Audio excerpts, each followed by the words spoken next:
Afternoon to all of you. और कैसे हैं आप सभी लोग? उम्मीद करता हूँ कि अच्छे होंगे। और आप लोगों का बोर्ड का एग्जाम भी अभी खत्म हो गया है और आई होप अच्छा गया हो और रिजल्ट भी आप लोगों का अच्छा ही आएगा। तो लेकिन बोर्ड के साथ साथ अब हर किसी को ये क्यूरियोसिटी ज्यादा रहती है कि अब हमें आगे क्या करना है। तो उसी के लिए सीयूटी यूजी का आप लोगों ने शायद फॉर्म फिल किया होगा। तो आज हम सीयूटी यूजी के एक ऐसे सेक्शन की बात करने जा रहे हैं जिसमें फुल में से फुल मार्क्स भी लाया जा सकता है और अपने स्कोर को बहुत ज्यादा इंक्रीज किया जा सकता है। तो उसी में एक पेपर है आपका लैंग्वेज का, और हिंदी और इंग्लिश दो मीडियम में होता है ये पेपर। तो हिंदी लैंग्वेज का पेपर मैं आपको पढ़ाऊंगा, ठीक है। अब हिंदी पे जो लैंग्वेज का पेपर है आपके 50 क्वेश्चन उसमें आते हैं और 50 में से 50 आपको उसमें करना है। पेपर का लेवल ठीक ठाक आता है, ना ज्यादा इजी आता है और ना ज्यादा टफ आता है। उसमें आप 50 में से 50 भी ठीक कर सकते हैं अगर आप चाहे तो, और अपने स्कोर को और ज्यादा इंक्रीज कर सकते हैं, जो आपके कहीं ना कहीं आपको एक अच्छा बेहतर कॉलेज दिलाने में हेल्प कर सकता है। तो आज हम सब अपने हिंदी लैंग्वेज के सिलेबस को डिस्कस करते हैं कि उसमें हमें पढ़ना क्या क्या है, क्योंकि एनटीए ने जो सिलेबस डिसाइड किया है बहुत ब्रीफ सिलेबस दिया है, ठीक है। उससे बहुत ज्यादा क्लैरिटी नहीं होती है कि एक्चुअल में हमें पढ़ना क्या है। तो आज हम उसको थोड़ा सा विस्तृत रूप से जो है पढ़ेंगे कि उसमें कौन कौन से टॉपिक्स हमें कवर करने हैं, किस तरह से पढ़ना है, किस पोर्शन से क्वेश्चन ज्यादा आ रहे हैं, किस तरह से क्वेश्चन आ रहे हैं। आज हम उन सबको डिस्कस करते हैं। तो चलते हैं अपने सबसे पहले सिलेबस की तरफ। आपके सिलेबस का जो सबसे पहला टॉपिक है वो है आपका रीडिंग कॉम्प्रिहेंशन का, जिसे हिंदी में बोलते हैं पाठ बोधन, ठीक है। आपको पैसेज दिया गया होगा और उसमें से जो है आपको क्वेश्चन दिए होंगे नीचे, उसमें से आपको आंसर छाटकर उसको टिक करना है। अब क्या है, पैसेज भी इसमें 3 तरह के पैसेज आएंगे, ठीक है। पहला आपका फैक्चुअल होगा, दूसरा नैरेटिव होगा और तीसरा आपका किसी न किसी लिटरेचर से रिलेटेड होगा। अभी मैं उसको एग्जांपल के थ्रू भी दिखाऊंगा कि फैक्चुअल पैसेज कैसा होता है, नैरेटिव पैसेज कैसा होता है, एंड देन लिटरेचर का से रिलेटेड जो पैसेज होता है वो कैसा होता है, उसको हम किस तरह से सॉल्व करते हैं, ठीक है। तो पहला कॉम्प्रिहेंशन का, कॉम्प्रिहेंशन करते समय हमें किन किन बातों का ध्यान रखना चाहिए, कॉम्प्रिहेंशन किस तरह से करना चाहिए, नीचे से शुरू करना चाहिए क्वेश्चन से। सब माइंड में जनरली ये क्वेश्चन आता है कि सर पूरा पैसेज पढ़ने में बहुत ज्यादा टाइम लगता है, तो इसको कम समय में कैसे किया जाए, ठीक है। या सर क्वेश्चन को पहले पढ़ें या पैसेज को पहले पढ़ें, ऐसा जनरली क्वेश्चन हर किसी के माइंड में रहता है। तो हम उस चीज पर भी बात करेंगे कि पैसेज को पढ़ना किस तरह से, ठीक है।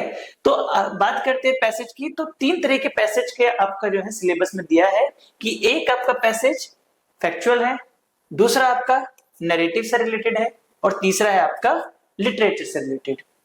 क्लियर है यहाँ तक? 3 पैसेज आएंगे, जैसे पिछली बार 3 पैसेज आए थे, कभी कभी 2 पैसेज भी दे देता है। तो जनरली इस पोर्शन से आपके मान के चलिए 16 से आपके 22 क्वेश्चन आते ही आते हैं पैसेज से। तो आप समझिए कि 50 में से आधे से थोड़ा सा ही कम है, इतना वेटेज जो है आपका पैसेज ही ले जा रहा है।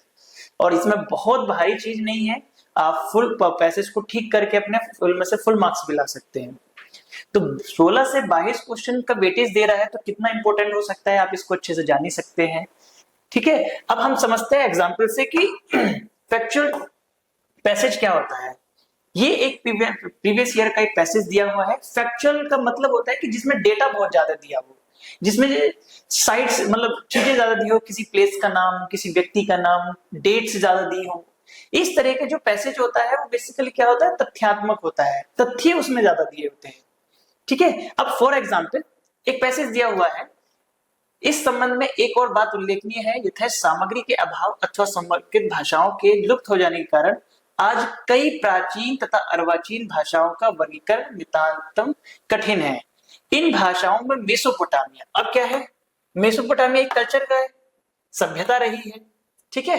तो मेसोपोटामिया की प्राचीनतम भाषा सुमेरिय, ये एक फैक्चुअल डेटा है, ठीक है, कि जो मेसोपोटामिया की प्राचीनतम भाषा क्या थी, वो थी सुमेरिय। पश्चिमी ईरान के सूसा प्रांत की भाषा क्या थी, एलामीय। तीसरा है पूर्वी मेसोपोटामिया की भाषा क्या थी, मित्तिनी। तो इस तरह से क्या है, आपको फैक्चुअल डेटा दिया हुआ है, क्लियर है। फैक्चुअल डेटा जब दिया होता है तो उसको कौन सा गद्यांश बोलते हैं हम? तथ्यात्मक गद्यांश। ठीक है, फैक्चुअल जो है कॉम्प्रिहेंशन। अब ये ऐसे पैसेज को पढ़ना कैसे चाहिए? आप जनरली एक रीडिंग लगा रहे हैं तो रीडिंग लगाते हुए सीधा आप अंडरलाइन करते चले जाइए, आपको जो लगता है कि हाँ ये फैक्चुअल डेटा दिया हुआ है। ठीक है, अगर ऐसे भी नहीं करना, किसी को ऐसे टाइम ज्यादा लगता है, तो सीधा आप क्वेश्चन देखिए उसका क्या पूछा है और फिर तब पैसेज पढ़ना शुरू करिए। आपको पैसेज में कहीं ना कहीं उसका आंसर फैक्चुअल दिख जाएगा। क्लियर है यहाँ तक? कोई डाउट हो तो मुझसे पूछ सकता है बाद में। ठीक है, तो ये इस तरह का पैसेज क्या हो गया आपका? फैक्चुअल। अब क्या है? मेसोपोटामिया की प्राचीनतम भाषा क्या है? अभी मैंने जस्ट इसको मार्क किया है, क्या है आपकी? सुमेरिय। तो इसका राइट आंसर क्या हो जाएगा? 4 हो जाएगा। क्लियर है यहाँ तक? तो ये होता है आपका फैक्चुअल, जिसमें बेसिकली फैक्चुअल डेटा आपको दिया गया होगा। नेक्स्ट आता है आपका नरेटिव, वर्णनात्मक। उसमें जनरली वर्णनात्मक का मतलब होता है कि उसमें जनरली किसी कहानी, किसी घटना को जो है बहुत ही विस्तार से दर्शाया जाता है। ठीक है, अब क्या है, ये एक घटना है या एक बोल सकते हैं कि एक वर्णनात्मक कहानी टाइप का है। उसमें दिया हुआ है जीवन में सफलता के लिए परिश्रम नितांत आवश्यक है। अब देखिएगा इसका वर्णन किया जा रहा है। ठीक है, परिश्रम, इसका मेन कीवर्ड क्या है? परिश्रम, हार्ड वर्क। कि जीवन में सफलता के लिए परिश्रम नितांत आवश्यक है। आलसी, अनुद्योगी और अकर्मण्य व्यक्ति जीवन के किसी क्षेत्र में सफल नहीं होता है। सफलता परिश्रम की दासी है, वह परिश्रमी व्यक्ति के चरण चूमने को सदा तत्पर रहती है। तो इसमें क्या है, जनरली आप देखोगे तो सक्सेस से रिलेटेड क्या है, चीजों का वर्णन किया जा रहा है कि सक्सेस कौन है, सक्सेस किस तरह से रोल प्ले करती है, सफलता। ठीक है, हार्ड वर्क उसमें किस तरह से रोल प्ले करता है। तो जनरली यहाँ पे किसी घटना को जो है आधार मानते हुए जो है उसका वर्णन किया जा रहा है। तो इस तरीके का पैसेज क्या होता है? जनरली नैरेटिव पैसेज होता है। इसमें क्या है, इसमें भी पढ़ने का तरीका वही है। आपको जो चीज लग रही है कि हाँ जैसे सफलता परिश्रम की दासी है, ये अपना में एक वाक्य है। ठीक है, तो ऐसे वाक्य को आप अंडरलाइन करते चलिए। ठीक है, अगर ऐसे भी नहीं करना है, आप सीधा जो है क्वेश्चन देखिए क्या है, जीवन में सफलता के लिए क्या आवश्यक है। तो पहले ही लाइन में इसका आंसर दिया हुआ है, जीवन में सफलता के लिए परिश्रम नितांत आवश्यक है। राइट आंसर हो जाएगा बी। तो दूसरा पैसेज किस तरीके का आएगा? आपका नैरेटिव का आएगा। थर्ड, अगर हम पैसेज की बात करते हैं जो कि आपका लिटरेचर से रिलेटेड है, तो उसमें जनरली किसी न किसी कवि की पंक्ति दी गई होगी। जैसे आपने जो 12th क्लास में अपनी हिंदी में कवि पढ़े होंगे, उससे रिलेटेड हो सकता है, या आपकी कविता की बुक में किसी का दोहा हो सकता है, कुछ हो सकता है। तो जनरली उनसे पंक्ति दी जाती है। जैसे ये किसका है आपका? बतरस लालच लाल की मुरली धरी लुकाए, सो करे बोहनी हंसी देन कहे नटी जाए। ये बिहारी की लाइन है। और इसमें किसके वर्णन किया जा रहा है? बेसिकली राधा और कृष्ण के प्रेम का वर्णन किया गया है। ये बिहारी जो है राधा के और कृष्ण के प्रेम की व्याख्या जिस तरह से करते हैं उसको इसमें वर्णित किया गया है। अब क्या है क्वेश्चन, क्या है उपरोक्त? पहला क्वेश्चन ये भी पूछ सकता है कि ये पंक्तियां किसकी हैं। ठीक है, ये जनरली आपने जो है अपने 12th क्लास में पढ़ा होगा, तो पूछ सकता है कि पंक्तियां किसकी हैं, तो बिहारी की हैं। अब देखो एक क्वेश्चन पूछा हुआ है कि पद्यांश में मुरली कौन छुपा रहा है, यहाँ मुरली धरी लुकाए। लुकाए मतलब होता है छिपाना, कि राधा ने जो है कृष्ण की मुरली छुपा ली है। तो बहुत सिंपल है, मुरली कौन छुपा रहा है? आपका राधा। क्लियर है यहां तक? समझ में आ गया कि रीडिंग कॉम्प्रिहेंशन में करना क्या है? 3 तरह के कॉम्प्रिहेंशन आपके पूछे जाएंगे। पहला फैक्चुअल होगा, दूसरा आपका नैरेटिव होगा और तीसरा लिटरेचर से रिलेटेड होगा। क्लियर है? बहुत ज्यादा टफ नहीं है, बहुत इजीली हो सकता है। हाँ, लिटरेचर वाले में थोड़ी बहुत गलती होने की संभावना हो सकती है, क्योंकि अगर हमने कोई पंक्तियां नहीं पढ़ी है किसी कवि की तो उसको पहचानना बड़ा मुश्किल हो सकता है और उसी के आधार पर उसका आंसर देना भी उतना ही मुश्किल हो सकता है। लेकिन इसको इजी करने के लिए ही हम लोग आपके सामने हैं। हम लोग आपको क्लास में कराएंगे पैसेज, तो उसके आधार पर आप जो है चीजों को समझ सकते हैं। क्लियर है? अब सेकंड यूनिट क्या दिया हुआ है? सेकंड यूनिट दिया हुआ है आपका वर्बल एबिलिटी। वर्बल एबिलिटी में जनरली क्या आता है? वर्बल एबिलिटी में आपकी जो है ग्रामर पोर्शन जितना होता है, हिंदी व्याकरण, वो ज्यादातर उसमें पूछा जाता है। अब हिंदी व्याकरण में कौन कौन से टॉपिक है? अब देखो यूजीसी एनटीए ने जो है सिर्फ एक टर्म्स दे दिया है वर्बल एबिलिटी, अब किसी को यही नहीं पता कि वर्बल एबिलिटी में आता क्या क्या है, तो वो एग्जाम में किस तरह से जो है परफॉर्मेंस कर पाएंगे। ठीक है, तो वर्बल एबिलिटी में जनरली हिंदी व्याकरण ग्रामर का जो पोर्शन होता है वो आता है, और ग्रामर में भी कौन कौन से टॉपिक्स हैं वो हम डिस्कस करेंगे इससे नेक्स्ट पोर्शन में। ठीक है, सेकंड थर्ड जो है आपका वो दिया हुआ है रीअरेंजिंग द पार्ट्स। वाक्य जो है आपके छोटे छोटे शब्द दिए होंगे, उनको अरेंज करके आपको क्या है एक सेंटेंस बनाना होगा। जैसे फॉर एग्जाम्पल इसमें दिया हुआ है कि निम्नलिखित वाक्यांशों को उचित क्रम में व्यवस्थित कीजिए। पहला है रूप मिलता है, भक्ति का स्वीकृत, प्रकरणों में वैष्णव एंड महाभारत के अनिल। अब खुद बताइए आप लोग इसका क्या हो सकता है। इन सब को जोड़ के एक सेंटेंस बनाना है। क्या है, उचित क्रम में व्यवस्थित कीजिए, सही क्रम बताना है। ठीक है, इन चारों को मिला के एक सेंटेंस बनेगा और उस सेंटेंस को आपको बताना है। तो ये आपका थर्ड यूनिट में है कि वाक्यांशों को जो है क्रम में लगा के एक सेंटेंस बनाना है। ठीक है, रीअरेंजिंग द पार्ट्स। ठीक है, हम इस यूनिट में बहुत सारे जो है प्रैक्टिस करेंगे इस तरह के क्वेश्चन की। तो जनरली इसका बताइए, इसमें सबसे पहले क्या आएगा, महाभारत के अनेक। ठीक है, दूसरा है प्रकरणों में, तीसरा है भक्ति का स्वीकृत, रूप मिलता है। तो देखो 4 3 2 1, 4 3 2 1, राइट आंसर क्या हो जाएगा इसका, सेकंड। समझ में आया कैसे करेंगे इसको हम लोग। ठीक है, और ये चीज ना थोड़ी सी प्रैक्टिस से ज्यादा आती है। अभी देखने से थोड़ा सा लग रहा होगा कि हाँ कि ये तो सर को पता होगा इसलिए जो है बता दिया, लेकिन हाँ इसको करने का भी तरीका होता है। आप ये देखिए कि सेंटेंस की शुरुआत किस चीज से हो सकती है। अब ऐसा तो है नहीं कि प्रकरणों में इस तरह से सेंटेंस की शुरुआत होगी, ये रूप मिलता है, ये जनरली लास्ट सेंटेंस जैसा लगता है। ठीक है, आप खुद ही देखिए, इसमें कॉमन सेंस की बात है कि महाभारत अपना आप में एक शब्द ऐसा है जो संज्ञा के स्थान पर यूज हो सकता है। क्यों, क्योंकि एक पुस्तक का नाम है। ठीक है, तो सबसे पहले संज्ञा। तो इसी तरह से जो है हम थोड़ा सा सेंटेंस शब्दों को पहचानते हैं कि कौन सा शब्द पहले आएगा, कौन सा शब्द बाद में आएगा, किसका एक सार्थक अर्थ निकल रहा है। ठीक है, तो इस तरह के जब हम एग्जाम्पल्स की प्रैक्टिस करेंगे तो वो चीजें आपके रनिंग में अपने आप आ जाएंगी। नेक्स्ट है टॉपिक आपका इसमें, नेक्स्ट जो सिलेबस में दिया है वो है आपका चूजिंग द करेक्ट वर्ड। आपको सही शब्द चुनना होगा, क्योंकि कुछ 4 ऑप्शन दिए होंगे और उसमें से आपको सही करेक्ट वर्ड बताना है। फिफ्थ है आपका सिनोनिम्स एंड एंटोनिम्स, मतलब पर्यायवाची और विलोम शब्द। पर्यायवाची शब्द क्या होते हैं, ठीक है, ये विलोम शब्द क्या होते हैं। विलोम शब्द क्या होते हैं, जैसे अच्छा का बुरा। ठीक है, मतलब अपोजिट आपका। ठीक है, जिसका अर्थ जो है आपका उल्टा होता है। अगर अच्छा है तो उसका क्या हो जाए, बुरा हो जाए। तो ऐसे शब्द जो आपको विपरीतार्थक अर्थ देते हैं उनको विलोम शब्द कहते हैं, और जो समान अर्थ देते हैं उन्हें क्या कहते हैं, पर्यायवाची शब्द कहते हैं। ठीक है, फॉर एग्जाम्पल एक पर्यायवाची का मैंने एग्जाम्पल लिया है, जैसे कनक का पर्यायवाची क्या है आपका, सोना। कनक सोने को भी बोलते हैं, सेम अर्थ। कर क्या है, आप हाथ है, कर आपने कभी पढ़ा होगा, कराग्रे वस्ते लक्ष्मी। तो कर किसके लिए यूज होता है, बेसिकली हाथों के लिए। कर्ण क्या है, कान। ठीक है, और कुशल क्या है आपका, खैरियत। आप पूछते हैं ना कभी जनरली, खैरियत है वो ना, खैरियत मतलब कुशल है आप, ठीक है। तो पर्यायवाची जो समान अर्थ देते हैं, विलोम शब्द जो उसका उल्टा अर्थ देते हैं। ठीक है, ये भी सब हम लोग प्रैक्टिस करेंगे। तो जनरली हम आप यहाँ पर क्या समझ रहे हैं कि सिलेबस में हमें पढ़ना क्या क्या है। ठीक है, तो इसका राइट आंसर क्या हो जाएगा, ए का 4, बी का फर्स्ट, ए का 4, बी का फर्स्ट, ये आ जाएगा। Second option is correct. Clear है। अब मेन पोर्शन है यहाँ पर कि हमें इसको पढ़ना कैसे है।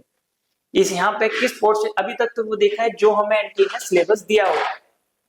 ठीक है, एनटीए ने जो सिलेबस दिया है उसको हमने देख लिया है। अब हम इस सिलेबस को कैसे अरेंज करेंगे, कैसे पढ़ेंगे, किस पोर्शन से कितना क्वेश्चन आता है, वो मेन की तैयारी कैसे करें। ठीक है, सबसे पहले हम लोग इसको देखेंगे कि किस क्वेश्चन पोर्शन से कितना क्वेश्चन आता है। तो जनरली इस पूरे सिलेबस को हमने 3 पार्ट में डिवाइड किया है। सबसे पहला है आपका व्याकरण पोर्शन। ठीक है, व्याकरण पोर्शन जिसमें आपने वर्बल एबिलिटी और जैसे बहुत सारी चीजें उसमें देखी व्याकरण में, और व्याकरण में ही आपका सिनोनिम एंटोनिम्स वगैरह भी सब कुछ आ जाता है, पर्यायवाची विलोम शब्द। तो पूरा एक हमने उसको पोर्शन बना दिया है हिंदी व्याकरण का। ठीक, इससे कितने क्वेश्चन आ रहे हैं जनरली, 26 से 28 क्वेश्चन आपके व्याकरण से पूछे जा रहे हैं हिंदी व्याकरण में, जिसमें आपका संधि हो सकता है, उपसर्ग हो सकता है, प्रत्यय, लिंग, वचन, पर्यायवाची, विलोम शब्द, शुद्ध शब्द, ठीक है, समास। ठीक, ये सारे टॉपिक्स आपके पास किसके हैं, हिंदी व्याकरण के हैं और जनरली हर एक टॉपिक से एक एक दो दो तीन तीन क्वेश्चन पूछा जा रहा है। मुहावरे, लोकोक्तियां, ये सारे किसका है? हिंदी व्याकरण का पार्ट है। दूसरा पार्ट क्या है? दूसरे पार्ट में हमने किसे डिवाइड किया है? हिंदी साहित्य। किसी बार इससे क्वेश्चन पूछा गया है और एक आध बार क्वेश्चन इससे नहीं भी पूछा गया है, तो इससे जनरली क्या है, 4 से 6 क्वेश्चन आपको देखने के लिए मिल जाएंगे। और साहित्य में किस तरह के क्वेश्चन? ज्यादातर वो रचनाओं से रिलेटेड क्वेश्चन पूछेगा। जैसे प्रेमचंद के किसी उपन्यास का नाम पूछ लेगा कि गोदान किसका उपन्यास है, ठीक है, या आपका हजारी प्रसाद द्विवेदी की किसी एक रचना का नाम दे देगा, ठीक है, महावीर प्रसाद द्विवेदी की रचना का नाम दे देगा। तो जनरली जो लेखक आपने 12th क्लास में पढ़े हैं उन्हीं से रिलेटेड जो है उनकी रचनाओं पर आधारित क्वेश्चन पूछा जा रहा है और जा भी सकता है, ठीक है। उनकी रचनाओं को आपको मैचिंग करा सकता है और सिंगल लाइन क्वेश्चन भी आपसे पूछ सकता है। तो 6 से 8 क्वेश्चन जो है, 4 से 6 क्वेश्चन आपके साहित्य से पूछे जा रहे हैं। दूसरा, यहां से एक क्वेश्चन ये भी बन सकते हैं कि जो टाइमलाइन है हिंदी साहित्य की, जैसे आदि काल है, भक्ति काल है, रीति काल है, आधुनिक काल है, तो इनकी टाइमलाइन और इनसे संबंधित इस युग के कौन कौन से लेखक या कवि रहे हैं उन पे ही जनरली क्वेश्चन पूछा जाता है। बहुत डीप में नहीं, थोड़ा ऊपर ऊपर कि इसकी टाइमलाइन क्या है, इसको किस नाम से जाना जा सकता है, अच्छा इस काल के कवि कौन से हैं, इनकी रचना कौन सी है। तो इस तरह के जितने भी चीजें हैं वो हम लोग इस पोर्शन में कवर करेंगे। तो यहाँ से भी 4 से 6 क्वेश्चन पूछा जा रहा है। अब लास्ट आता है आपका पाठबोधन, जिसे हम बोलते हैं रीडिंग कॉम्प्रीहेंशन, ठीक है। रीडिंग कॉम्प्रीहेंशन में जनरली मैंने आपको जैसे स्टार्टिंग में बताया कि 17 से 20 सवाल यहाँ से जनरली पूछे जा रहे हैं और एक बार तो इसमें कम से कम 30 सवाल भी पूछे गए हैं और एक बार 12-13 भी पूछे गए हैं। तो ऑन एवरेज अगर हम मान के चले तो 17 से 20-21 क्वेश्चन इससे पूछे जाएंगे, क्योंकि 3 तरह के पैसेज पूछेगा तो जनरली इतना क्वेश्चन बन ही जाएगा उससे। तो आपको देखना है कि मुझे यहाँ से क्वेश्चन कहाँ, नंबर कैसे गेन करना है। एक इस क्वेश्चन को सबसे अच्छे से करना है, इसको बहुत अच्छे से करना है।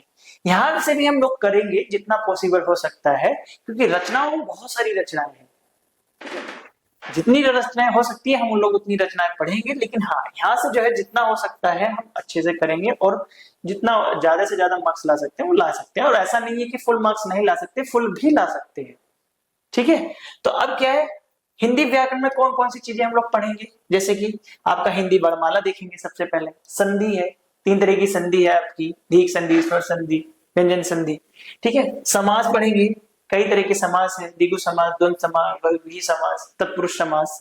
उपसर्ग प्रत्यय करेंगे, ठीक है, इनके एग्जाम्पल देखेंगे, उपसर्ग क्या होते हैं, प्रत्यय क्या होते हैं, है ना।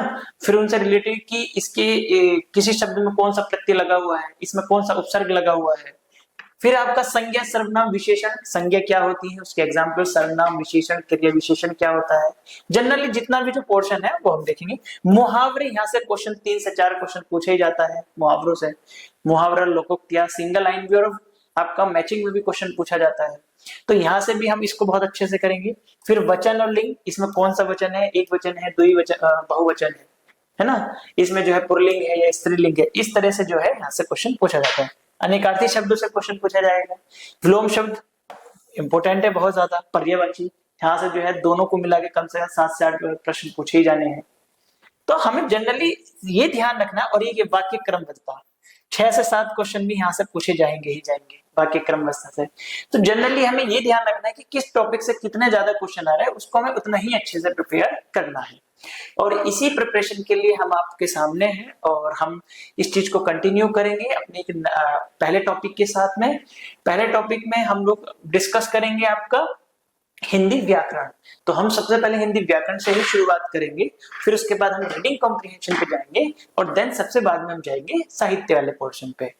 तो आज के लिए इतना ही, और उम्मीद करता हूं आप लोगों को अच्छा लगा होगा, समझ में आया होगा कि हमें बेसिकली हिंदी लैंग्वेज के पेपर में पढ़ना क्या क्या है, किस तरह से हमें पढ़ना है, क्वेश्चन कहाँ से पूछा जा रहा है। तो ये चीज आपको अच्छे से समझ में आया होगा। फिर मिलते हैं हम अपनी नेक्स्ट क्लास में। Thank you.